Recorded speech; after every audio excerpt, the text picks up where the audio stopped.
ఆమె ఈ కాలం ఉన్నంత వరకు మన ప్రేమ ఇలాగే ఉండిపోవాలి అని చెప్తుంటాను. సో దానికి తను చాలా నవ్వుతూ ఉంటాడు. ఇవి కొన్ని నా పక్కన ఉంది మా చెల్లి. సమ్మర్ హాలిడేస్కి మేరట్ వచ్చిందన్నమాట. సో మేమందరం కలిసి గుడికి వెళ్ళాము. సో గుడి అయితే చూడండి, చాలా విశాలంగా చాలా నీట్గా ఉంది. అస్సలకి గుడి అయితే చాలా చాలా బాగుంది. ఇక్కడ గుడి ఎంట్రన్స్ అన్నమాట, శివపార్వతులది చూడండి.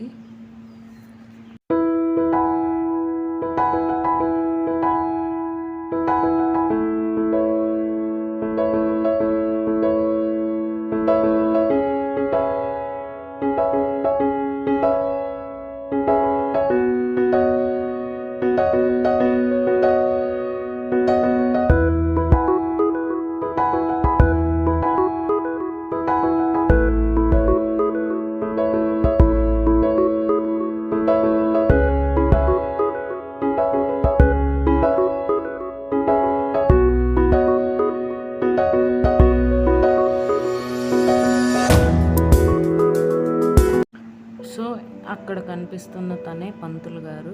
తీసుకొని ఇంకా ఆటో ఎక్కి ఇంటికి వచ్చేసామన్నమాట.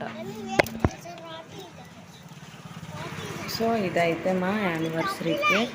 సో ఒక చిన్న కేక్ తెచ్చి ఇంకా ఇలా మా యానివర్సరీ సెలబ్రేషన్స్ అయితే కంప్లీట్ అయిపోయాయి. అప్పుడు నాకు 9th క్లాస్లోనే పెళ్ళి చేస్తామన్నప్పుడు నేను మా ఇంట్లోకి అడిగాను అన్నమాట, నాకు ఇంత వ్యాంగ్ పెళ్ళి ఎందుకు, వద్దు నేను చదువుకుంటాను అని అనేసి. సో అప్పుడు మా డాడీ చిన్న ఒకే మాట చెప్పారు, నువ్వు మామయ్యని పెళ్లి చేసుకో, నీ లైఫ్ ఎంత హ్యాపీగా ఉంటుందో నువ్వే చూస్తావు, నువ్వు చదువుకొని ఏమవుతావో తెలియదు, కానీ మామయ్యని పెళ్లి చేసుకుంటే మాత్రం జీవితంలో సంతోషంగా ఉంటావు అని చెప్పారు.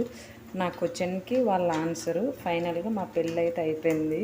వాళ్ళు చెప్పినట్టే ఇప్పుడు వరకు అయితే మా లైఫ్ హ్యాపీగా ఉంది. ఇంకా ముందు అంటే ఫ్యూచర్ ఏంటో ఎవరికి తెలియదు కదా. సో లైఫ్ టైం ఇలాగే కలిసి మెలిసి సంతోషంగా ఎప్పుడు ఉండాలని నేనైతే ఎప్పుడు కోరుకుంటాను. అంతకు మించి ఇంకా ఎవరికైనా ఏం కావాలి. So thank you for watching my